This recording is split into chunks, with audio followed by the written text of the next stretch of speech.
తెలంగాణ నీటి హక్కుల పరిరక్షణ కోసం బీఆర్ఎస్ ప్రజాయుద్ధం మొదలైంది. కేసీఆర్ మరోసారి పిటికిలి బిగిస్తే యావత్ తెలంగాణ జాగృతమైంది. మోసకారి రేవంత్ సర్కారుపై రణభేరి ముగించింది. ప్రాంతేతరుడే కలిసి ప్రాంతం వాడు చేస్తున్నటువంటి జలద్రోహాన్ని ప్రజాక్షేత్రంలో కేసీఆర్ బట్టబయలు చేశారు. మోడీ, చంద్రబాబు, రేవంత్ దుష్టత్రయ పన్నాగాన్ని తుత్తునియలు చేద్దామని యావత్ తెలంగాణకు కేసీఆర్ పిలుపునిచ్చారు. తెలంగాణకు నష్టం జరిగితే చూస్తూ ఊరుకునేది లేదని హెచ్చరించారు. సర్వభ్రష్ట సర్కారు తోలు తీస్తామని సీరియస్ వార్నింగ్ ఇచ్చారు. కేసీఆర్ జలగర్జనతో రేవంత్ సర్కారు వెన్నులో వణుకు పుట్టింది. పాలమూరు రంగారెడ్డి ప్రాజెక్టుపై రేవంత్ సర్కారు కుట్రలన్నీ బట్టబయలయ్యాయి. కేసీఆర్ జంగ్ సైరన్తో కాంగ్రెస్ నేతలు తేలుకుట్టిన దొంగల్లా ప్రవర్తిస్తున్నారు. అడ్డగోలు లెక్కలు, ఆధారాలు లేని మాటలతో సీఎం రేవంత్, నీళ్ల మంత్రి ఉత్తమ్ నీళ్లు నమురుతున్నారు.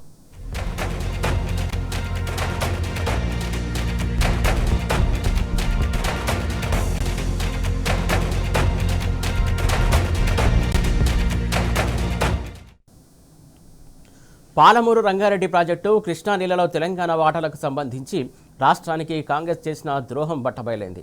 అంకెలతో సహా కేసీఆర్ అడిగిన ప్రశ్నలకు బదులు చెప్పలేక రేవంత్ ప్రభుత్వం అడ్డంగా బుక్కయింది.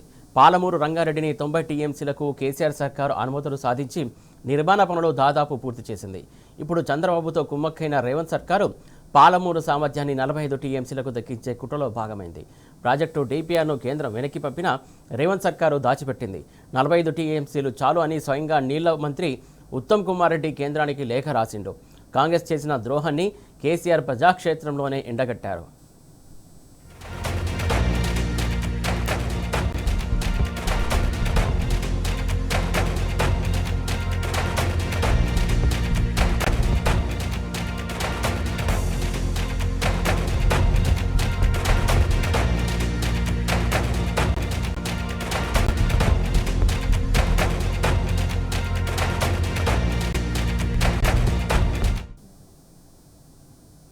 కేసీఆర్ లేవనెత్తిన అంశాలు, ప్రశ్నలకు రేవంత్ సర్కారుకు దిమ్మ తిరిగింది. అందుకే బదులు చెప్పే దమ్ములేక చిట్చాట్లో సీఎం రేవంత్ ప్రెస్ మీట్లో నీళ్ల మంత్రి ఉత్తమ్ నీళ్లు నమిలారు.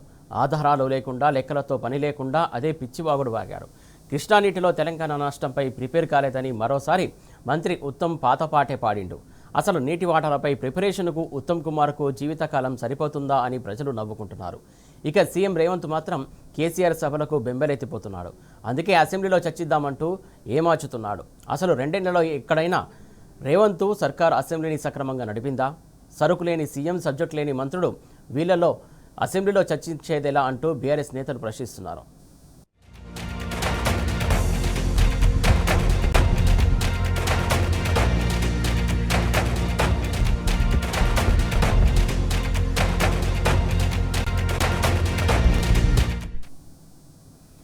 తెలంగాణ రాష్ట్రం పాలిట శనిలా దాపురించినటువంటి రేవంత్ సర్కారుకు కౌంట్డౌన్ మొదలైంది.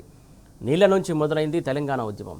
ఇప్పుడు అదే నీళ్ల నుంచే మరో ఉద్యమానికి కేసీఆర్ శ్రీకారం చుట్టారు. పాలమూరు రంగారెడ్డి ప్రాజెక్టు విషయంలో కృష్ణా నీటి వాటాలో రేవంత్ చేస్తున్న ద్రోహంపై కేసీఆర్ సమర భేరీ మోగించారు. పాలమూరు, రంగారెడ్డి, నల్గొండ జిల్లాలో ఊరూరా సభలు పెట్టి ప్రజా ఉద్యమాలు ప్రారంభిస్తామని కేసీఆర్ స్పష్టం చేశారు. రేవంత్ సర్కారు ద్రోహాన్ని ప్రజాక్షేత్రంలోనే ఎండగట్టేందుకు బీఆర్ఎస్ సిద్ధమైంది. పాలమూరు రంగారెడ్డికి మేము ఆ రోజు మనసులో ఇంటర్నల్గా మాట్లాడుకొని డిపార్ట్మెంట్ కావచ్చు, క్యాబినెట్ కావచ్చు, వితిన్ ద పార్టీ కావచ్చు, ఆ జిల్లాల నాయకులతో కావచ్చు, మా స్ట్రాటజీ ఏంది?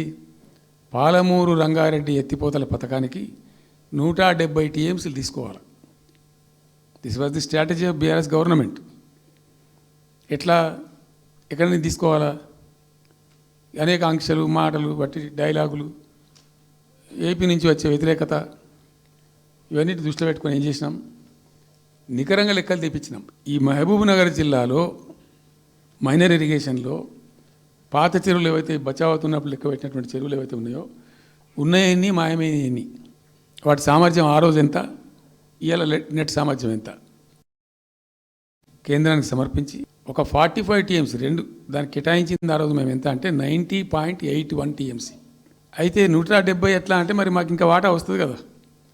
ట్రిబ్యునల్ వచ్చిన తర్వాత మాకు వాటా వస్తే దానిలో తీసుకున్న నీళ్ళని కూడా దీనికే మనం అటాచ్ చేసుకుంటామని చెప్పి 91 తీసుకున్నాం. ఎట్లా తీసుకున్నాము? బచావత్ ట్రిబ్యునల్లోనే ఒక తీర్పు చాలా స్పష్టంగా ఉన్నది. డెసిషన్ అది, ట్రిబ్యునల్ యొక్క నిర్ణయం ఏంటిది? ఆంధ్ర వాళ్ళు మొదటి నుంచి కూడా మేము కొంత గోదావరి నీళ్లు కృష్ణా డెల్టాకు తెచ్చుకుంటాం, నాగార్జున ఆయకట్టుకు తెచ్చుకుంటాం, మరో దాన్ని తెచ్చుకుంటాం అనే పద్ధతులు మొదలుపెట్టి తెచ్చుకున్నారు. దాంట్లో భాగంగా 80 టీఎంసీలు వాళ్ళు తీసుకుంటున్నారు. ఇది పోలవరం కట్టి ఆ కెనాల్ అప్పుడు వైఎస్ రాజశేఖర్ తవ్వింది కదా, పట్టిసీమ లిఫ్ట్ పెట్టిండ్రు, ఇనీషియల్ లిఫ్ట్ పెట్టిన తర్వాత ఇప్పుడు కెనాల్ అయింది. సో దాన్ని 80 టీఎంసీలు వాళ్ళు వాడుకుంటున్నారు, ఎక్కువనే వాడుకుంటున్నారు. సో వాళ్ళు డిపిఆర్లో సబ్మిట్ చేసినారు చాలా క్లియర్గా స్పష్టంగా ఏమని, 80 టీఎంసీలు మేము తీసుకుంటున్నాం, 80 టీఎంసీలు పైన 5 రాష్ట్రాలకు బచావ్ టీంల ప్రకారం ఇస్తాం. అది 3 రాష్ట్రాలకు ఇస్తారు, తెలంగాణ రాష్ట్రానికి, కర్ణాటకకు, మహారాష్ట్రకు. తెలంగాణకు 45, వాళ్ళిద్దరు కలిపి 35, కర్ణాటకకు 21 టీఎంసీ, మహారాష్ట్రకు 14 టీఎంసీ. వాళ్ళిద్దరు కూడా వాడుకుంటున్నారు. అది కర్ణాటక వాళ్ళు ఆల్రెడీ ఆర్ యూజింగ్ 21 టీఎంసీ ఏదైతే పోలవరం నీళ్ళు అక్కడ వాళ్ళు తీసుకున్నారు కాబట్టి దాని కంపెన్సేటర్ కింద వచ్చినటువంటి దాన్ని they are using it. Right రాయాలి, మహారాష్ట్ర కూడా వాడుతున్నారు. లెక్కల్లో చూపించారు వాళ్ళు, వాళ్ళ ప్రాజెక్టుల డిపిఆర్లో వాళ్ళ లెక్కల్లో చూపెట్టిండ్రు. ఇక వాడుకోవాల్సింది వాళ్ళు మనం. సో ఆ 45 టీఎంసీ మనది ఉంది కదా, మనకు ట్రిబ్యునల్ కేటాయించిందే కదా, అప్పనంగా ఏదో వచ్చేది కాదు కదా. సో ఆ 45 ఈ మైనర్ ఇరిగేషన్ లాసెస్ 45 కలిపి 90.81 టీఎంసీలకు దాన్ని ప్రతిపాదించారు. It has a strong basis. ఏదో గాల్లే అడగోలు జమాబందీ ఎడబడతాడు చేసింది కాదు, స్పష్టమైనటువంటి విధానంతో ఒక అవుట్లుక్తో భవిష్యత్తు ప్రయోజనాలను దృష్టిలో పెట్టుకొని చేసినటువంటి చర్య. చేసినాం. ప్రాజెక్టు 30,000 కోట్లు, 35,000 కోట్లు మంజూరు చేసినాం. అందులో 27,000 కోట్లు ఖర్చు పెట్టినాం. ఆల్మోస్ట్ దగ్గర 88-90% పనులు పూర్తి అయిపోయినాయి. ప్రతిపక్షంలో ఉన్న అదే తీరు, అధికారంలో ఉన్న అదే తీరు. కాంగ్రెస్ నేతలకు సరుకుండదు, సబ్జెక్టు ఉండదు. నీళ్ల మంత్రి ఉత్తమ్ కుమార్ రెడ్డి తీరే అందుకు నిదర్శనం. గతంలో బీఆర్ఎస్ అధికారంలో ఉన్నప్పుడు సైతం అసెంబ్లీలో కేసీఆర్ పవర్ పాయింట్ ప్రజెంటేషన్కు రమ్మంటే ఉత్తమ్ ప్రిపేర్ కాలేదన్నాడు. ఇప్పుడు సాక్షాత్తు ఇరిగేషన్ మంత్రి హోదాలోనూ కృష్ణా నీటి లెక్కలపై ప్రిపేర్ కాలేదని చెప్పాడు. అసలు ఉత్తమ్ కుమార్ రెడ్డి ప్రిపరేషన్కు జీవితకాలమైనా సరిపోతుందా అని ప్రజలు నవ్వుకుంటున్నారు.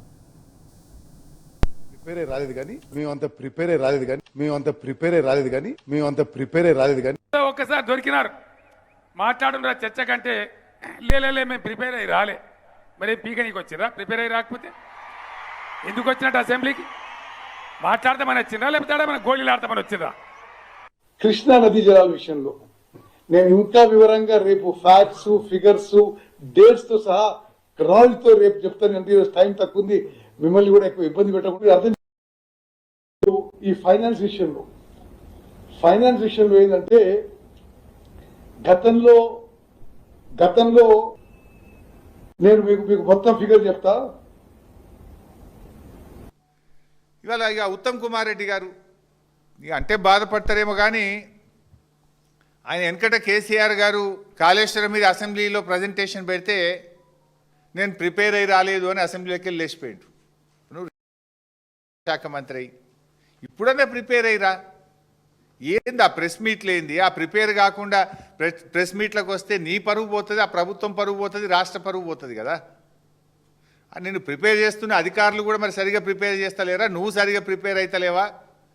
నాకైతే అర్థమవుతలేదు. సగం చదువుతాడు, సగం చెప్తాడు. పురాగా చదివాడు, పురాగా చెప్పాడు.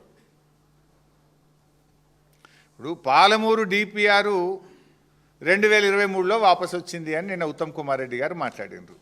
మరి డిపిఆర్ వాపసు వస్తే ఈ పర్మిషన్లు ఎట్లా వచ్చినాయండి? డిపిఆర్ వాపసు వస్తే ఈ పర్మిషన్లు ఎట్లా వచ్చినాయి? అనుమతులు సాధించాల్సిన కాంగ్రెస్ ప్రభుత్వం డిపిఆర్ వెనక్కి తెచ్చింది. ఇదే కదా నిన్న కేసీఆర్ గారు చెప్పింది.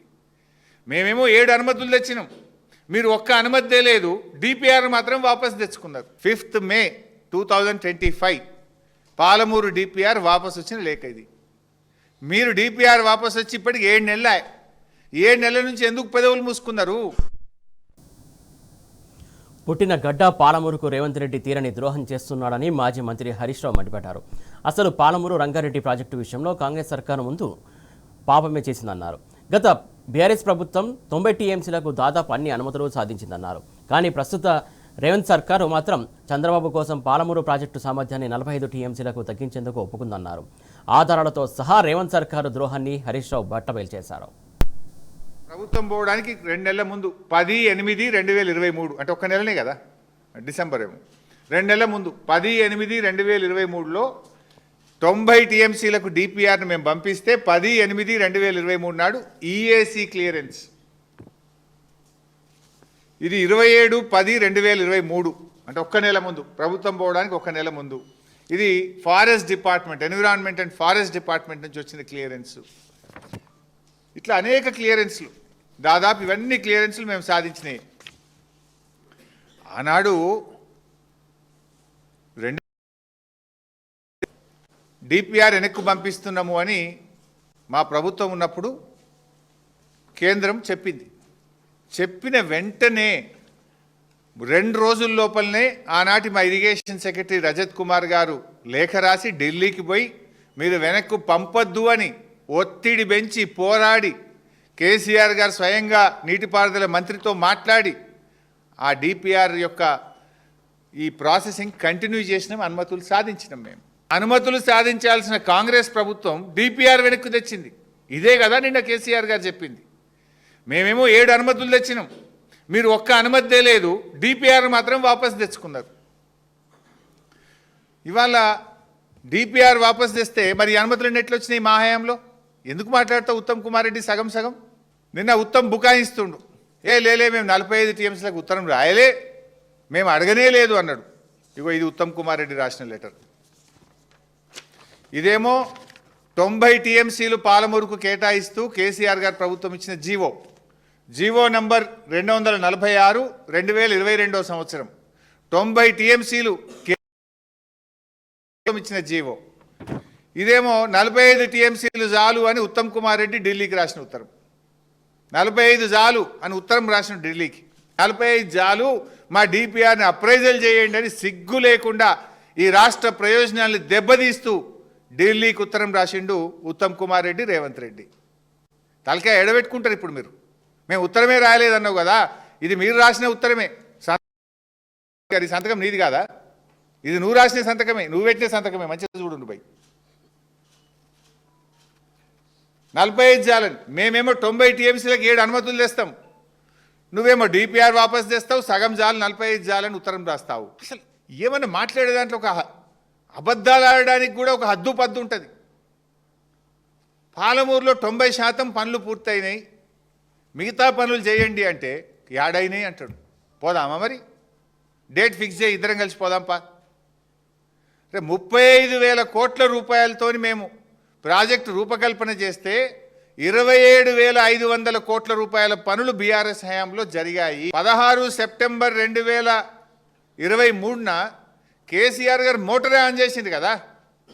నార్లాపూర్ పంప్ హౌస్ దగ్గర 145 మెగావాట్ల పంపును ఆన్ చేసి కృష్ణమ్మ నీళ్లు పాలమూరు గడ్డ మీద బిరబిర బారిచ్చింది కేసీఆర్ కాదా? ఇవాళ పోతే కూడా నార్లాపూర్ రిజర్వాయర్లో కేసీఆర్ గారు పాలమూరు రంగారెడ్డి ఎత్తిపోతల పథకంలో భాగంగా నిర్మించిన నార్లాపూర్లో 4 టీఎంసీల నీళ్ళు ఇవాళ కూడా ఉన్నాయి. పోయి చూద్దామా? వాళ్ళు దుంకుదాం, నీళ్లు ఉంటే మూతాం, నీళ్ళు లేకపోతే తేలుతాం. ఇవాళ 45 టీఎంసీలు అడగడం అనేది ఒక చారిత్రక తప్పిదం. ఈ ప్రభుత్వం ఒక చారిత్రక తప్పిదానికి పాల్పడ్డది. దివాలా కోరు కాంగ్రెస్ ప్రభుత్వం అని చెప్పొచ్చు. ఎందుకు చంద్రబాబును చూసి భయపడుతున్నారా? ఢిల్లీలో కేంద్ర ప్రభుత్వాన్ని చూసి రేవంత్ రెడ్డి భయపడుతున్నాడా? దేనికోసం తగ్గించుకుంటున్నారు? అనుమతుల కోసం పోరాడాల్సిన మీరు అనుమతులు వదిలిపెట్టినరు, డిపిఆర్ వాపస్ తెచ్చిండ్రు, నీటి కేటాయింపులను సగానికి సగం తగ్గించుకున్నారు. మరి నల్గొండకి ఏం కావాలి? రంగారెడ్డి జిల్లా ఏం కావాలి? దిండి ఎత్తిపోతల పథకానికి నీళ్ళు ఎట్లు ఇస్తారు? నువ్వు అసలు తెలంగాణకు ముఖ్యమంత్రివా, ఆంధ్రాకు ముఖ్యమంత్రివా?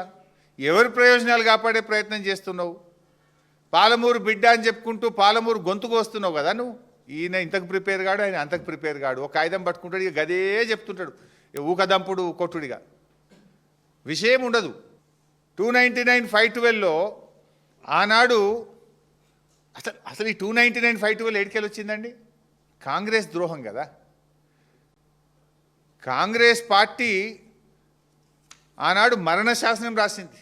ఇగో ఇది 2013లో కాంగ్రెస్ ప్రభుత్వము అసెంబ్లీలో పెట్టిన డాక్యుమెంట్. ఇది నాది కాదు, 2013 నాటి కాంగ్రెస్ ప్రభుత్వం. అందులో ఉత్తమ్ కుమార్ రెడ్డి, బట్టి గారు, శ్రీధర్ బాబు గారు వీళ్ళందరూ ఉన్నారల్లా. నాటి కాంగ్రెస్ ప్రభుత్వం అసెంబ్లీలో పెట్టిన డాక్యుమెంట్ ఇది. This is not my document. రాష్ట్ర ఏర్పాటుకు కొద్ది రోజుల ముందు తెలంగాణకు కృష్ణమ్మ నదిలో 299 టీఎంసీల కేటాయించినము, ఆంధ్రాకు 512 టీఎంసీలు కేటాయించినమని కాంగ్రెస్ పార్టీ అసెంబ్లీలో పెట్టిన డాక్యుమెంట్ ఇది. ఈ 299కు ఆజ్యులే Congress party. This is not my document, this is assembly document. KCR garu కట్టిన చెక్ డ్యాంలను తూటాలు పెట్టి పేల్చేసింది నీ ప్రభుత్వం. వట్టెం పంప్ హౌస్ మునిగింది నీ ప్రభుత్వంలో. నీ ప్రభుత్వంలో ఎస్ఎల్బీసీ ప్రాజెక్టు కుప్పకూలింది. శవాలను కూడా బయటకు తీయలేని చేతగాని దద్దమ్మ ప్రభుత్వం మిస్టర్ రేవంత్ రెడ్డి నీది. ఇంకా సిగ్గు లేకుండా ఏ మొహం పెట్టుకో మాట్లాడుతున్నావు? ఎస్ఎల్బీసీ కుప్పగూలితే శవాలను కూడా బయటకు తీయ చేతగాని ప్రభుత్వం నీది. వట్టెం పంప్ హౌస్ మునిగిపోయింది. చెక్ డ్యాములు బాంబులు పెట్టి పేలుస్తుంటే ఇవాళ వరకు ఎఫ్ఐఆర్ లేదు, ఎంక్వైరీ చేయవు నువ్వు. ఒక్క ఎకరానికి నీళ్ళు ఇచ్చిన పాపాన పోలేదు, ఒక చెక్ డ్యామ్ కట్టిన పాపాన పోలేదు, ఒక చెరువు దవ్విన పాపాన పోలేదు, ఒక ప్రాజెక్ట్ కట్టిన పాపాన పోలేదు. మీరు నీళ్ళ గురించి మాట్లాడతారా? కృష్ణా నీళ్లను తాకట్టు పెట్టిందే మీరు. సరే 299 పుట్టించిందే కాంగ్రెస్, దగా చేసిందే కాంగ్రెస్ కదా. రేవంత్ ప్రభుత్వం నిన్న ఆయన మాట్లాడుతుండో మేము చాలా ఎక్కువ నీళ్ళు వాడినాం. ఇక చిట్చాటు కదా అని మాట్లాడుతున్నాం. రేపు అసెంబ్లీ పెడతావు కదా, నీ పని చెప్తాందా? కృష్ణానదిలో అతి తక్కువ నీటి వినియోగం జరిగిందే రేవంత్ పాలనలో. Never before. ఈ రాష్ట్రం ఏర్పడి 12 ఏళ్ళు అయింది. 12 ఏళ్లలో 11.5 సంవత్సరాలు అతి తక్కువ నీటి వినియోగం ఎప్పుడు జరిగిందంటే రేవంత్ పాలనలో జరిగింది. This is the official document.